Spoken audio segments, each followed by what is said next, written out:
A secret facility in Iran renews fears of a nuclear threat. The nations of the world must not permit the Iranian regime to gain nuclear weapons. A computer virus that has never been seen before. This isn't two kids in the basement in Kansas throwing some code together. The virus sabotages that secret facility. It used very advanced capabilities to cover itself or obfuscate itself. Who built it and why is a mystery. This was an active war. It was an active war without there being a war. Stuxnet is the world's first known cyber weapon.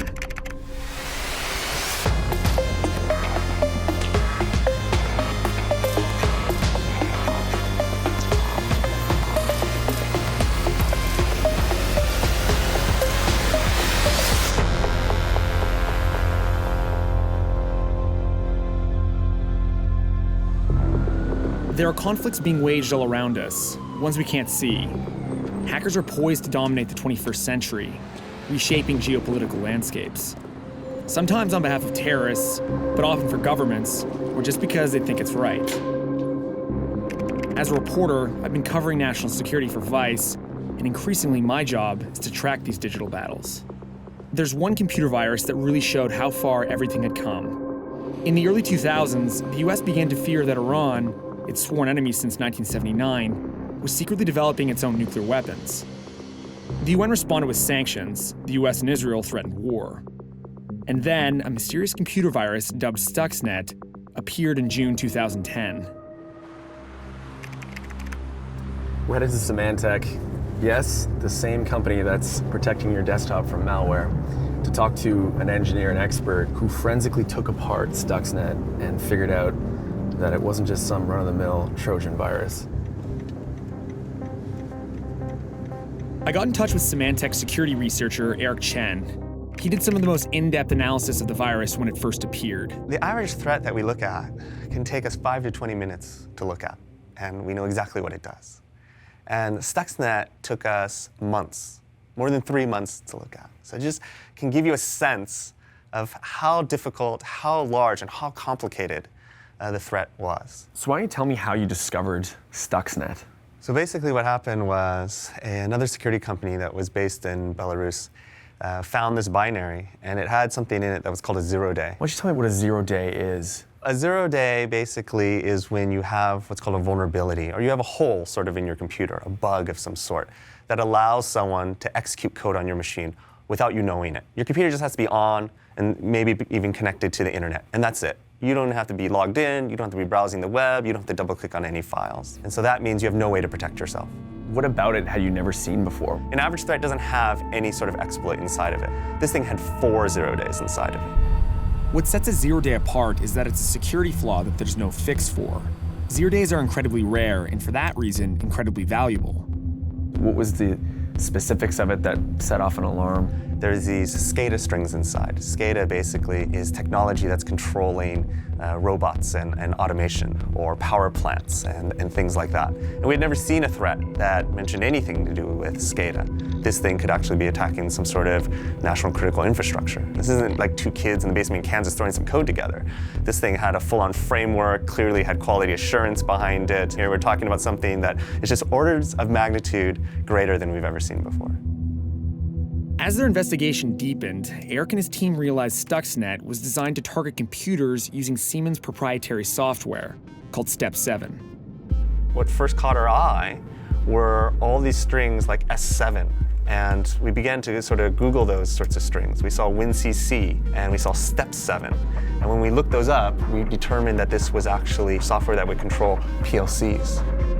PLCs are programmable logic controllers, computer systems used for converting digital code into physical commands that automate everything from factory machinery to heating and cooling systems. Eric now found himself in unknown territory, so he reached out to the international security community. We were sending out blogs all throughout that summer, telling people, if you're a PLC expert, if you're an expert in critical national infrastructure, contact us. Because we didn't even know what a PLC was at that time. Eric and his team learned that PLCs are extremely vulnerable to cyber attacks, but he still didn't know which machines were the targets. This sophisticated malware, or malicious code, was detected on industrial control systems around the world. Cybersecurity analysts were puzzled. At the same time, Homeland Security was also trying to understand the virus.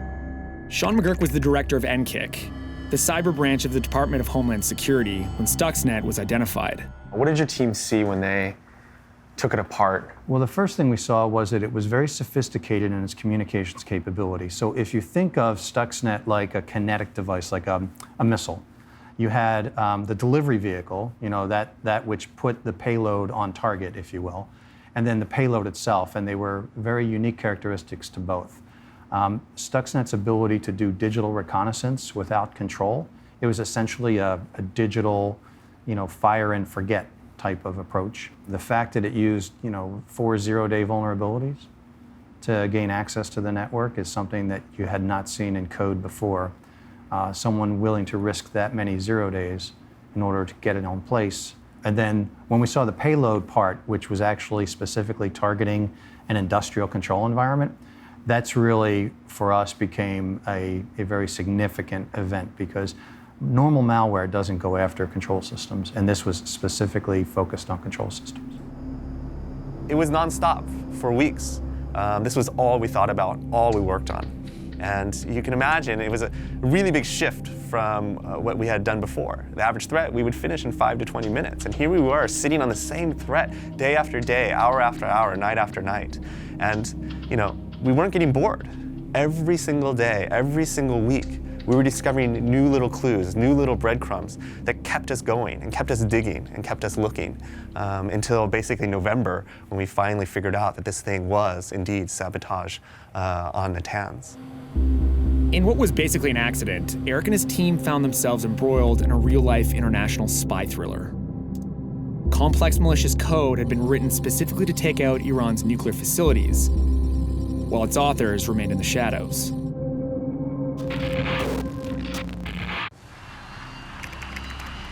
In 2002, the world discovered that Iran had been building a secret uranium enrichment facility near the town of Natanz. The Stuxnet computer virus has a direct link to this controversial plant. The fact that Iran never declared the plant made it suspicious.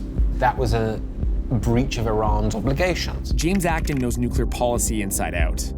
He also keeps tabs on the work of the IAEA, or the International Atomic Energy Agency, the world's nuclear watchdog. Can you tell me what the climate was around the discovery of Natanz?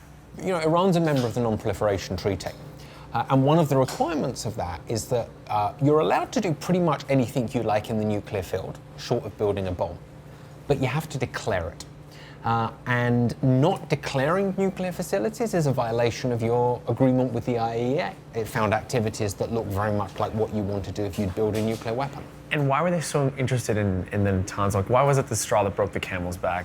Natanz was a controversial plant because firstly, any enrichment is inherently sensitive. It's inherently dual use. You can use it for fuel production or you can use it for nuclear weapons production. The size of the plant was suspicious. The plant's actually too small for a civilian plant. Military plants don't need to be as large as civilian plants. So it was scaled as though it was right for making enriched uranium for weapons, but wasn't the right size for enriched uranium for nuclear reactors. The discovery of the Iranian program did cause a lot of concern. I mean, there were a lot of countries who were genuinely, and are genuinely very fearful that Iran would get the bomb and fearful of the consequences of it doing so. Iran aggressively pursues these weapons and exports terror. States like these and their terrorist allies constitute an axis of evil, arming to threaten the peace of the world. Iran denied that Natanz was being used to produce nuclear weapons. Still, its government bowed to pressure in 2003 and temporarily suspended uranium enrichment and processing activities at Natanz.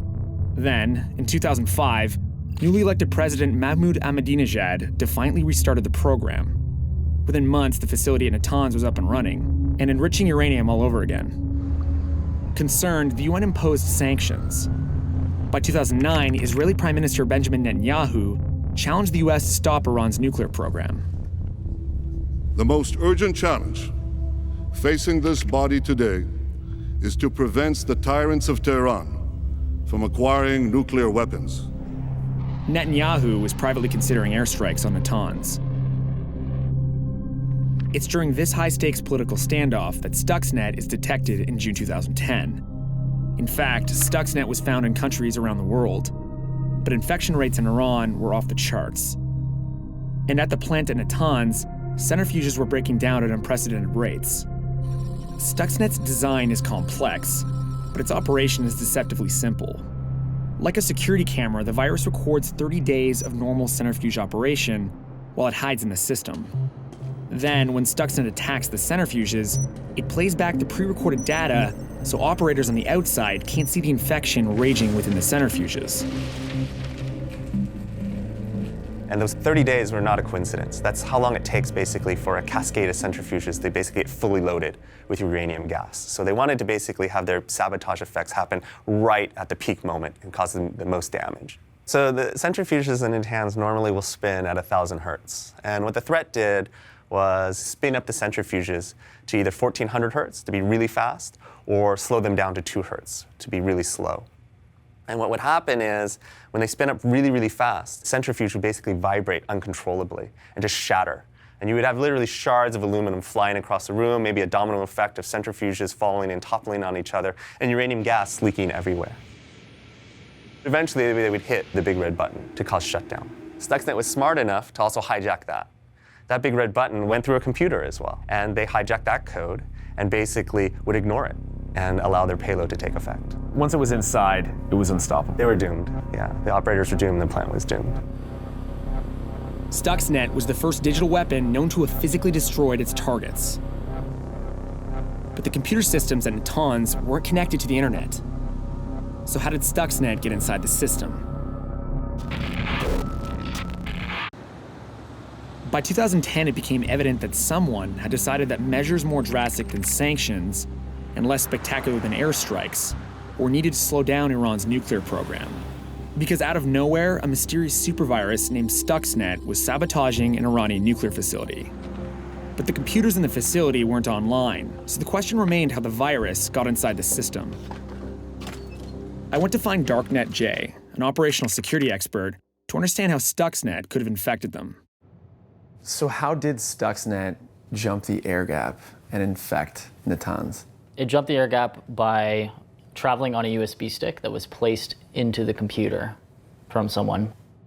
Darknet J replicated the USB exploit to show me how Stuxnet infected the computers at Natanz. All right, so what happens is you put in the USB,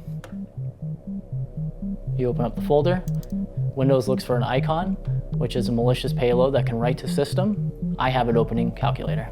So once the intended target opens the folder with Stuxnet inside of it, what happens next? Essentially, it can have complete control of your computer, meaning that it can write anything to the hard disk. It can grab credentials from the internet if you put them in at the time. It can also propagate itself inside of your local area network. Wow. It's keys of the kingdom. That meant someone physically walked Stuxnet into the Iranian facility, likely an unwitting engineer with an infected USB. Inside, the virus wreaked havoc. Centrifuges were destroyed, and the Iranians were clueless. But then Eric Chen and his team at Symantec announced the details of Stuxnet to the world in a blog post. Then Natanz shut down. Most assumed Iranian authorities finally understood the mess they were in and were trying to clean it up. After that, 2 Iranian nuclear scientists were targeted by motorcycle-riding assailants who slipped a sticky bomb onto one of their cars. One was killed, the other seriously injured. It appeared whoever was behind Stuxnet went to Plan B. Soon after, the Iranian president admitted a virus caused the shutdown in Natanz. البته با نرم افزارهایی که در قطعات الکترونیکی نصب کرده بودند با He blamed Israel, but couldn't back it up with any hard evidence. The assassination sent a chill through the cybersecurity community. Did it make you a little bit nervous? We would look in our rearview mirrors all the time, and I would see a motorcycle and watch them closely. It definitely wasn't lost on us that we were in the middle of some big geopolitical affair. Iran openly accused Israel and the US of being the masterminds of Stuxnet.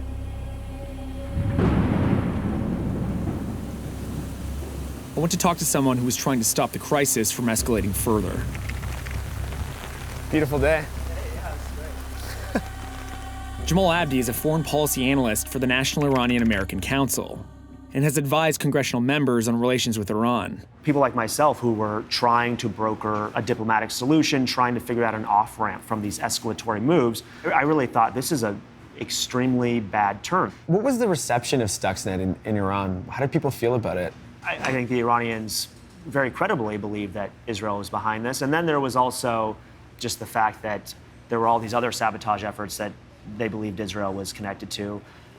Israel was, in many regards, the driving force against Iran's nuclear program. And then you have a hardline government like Ahmadinejad that's essentially inflaming the issue. It was, how do we slow that down as much as possible because we know we can't stop it?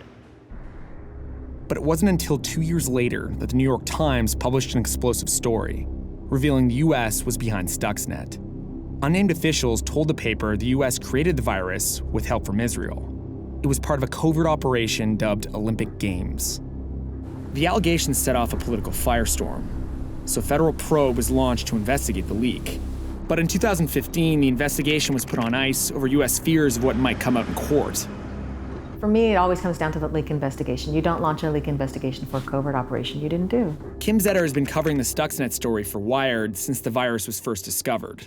The United States likely did Stuxnet. I don't think that there's a question that the U.S. is behind it. I mean, it's not even something that I think that we, have to sort of debate. Stuxnet was a precision weapon, so it would never destroy anything except what matched a very specific configuration. And you can see lawyers' fingerprints are all over Stuxnet. I think that's the first time I've heard someone say that lawyers' fingerprints were all over Stuxnet. Yeah, you can see that as they were designing this, the lawyers would have had very tight restrictions for controlling this. They would have told the developers, this can only affect the systems that are targeted. You have to write this in such a way. It likely blocks out two major nation states that could have done it, China and Russia. I'm not sure they would have cared too much about the legal implications. This was one of the reasons that people were so certain it was the U.S. All of the available clues suggested that Stuxnet was a joint U.S.-Israeli operation. But government officials have gone to great lengths not to acknowledge it. So the evidence is lacking. I think that there is no clear, complete evidence or even complete indication that it was one country or another. To this day, the U.S. government will not confirm or deny its role in Stuxnet. Stuxnet's architects might want to stay in the shadows, but around the world, other governments took notice of the cyber weapon they'd unleashed.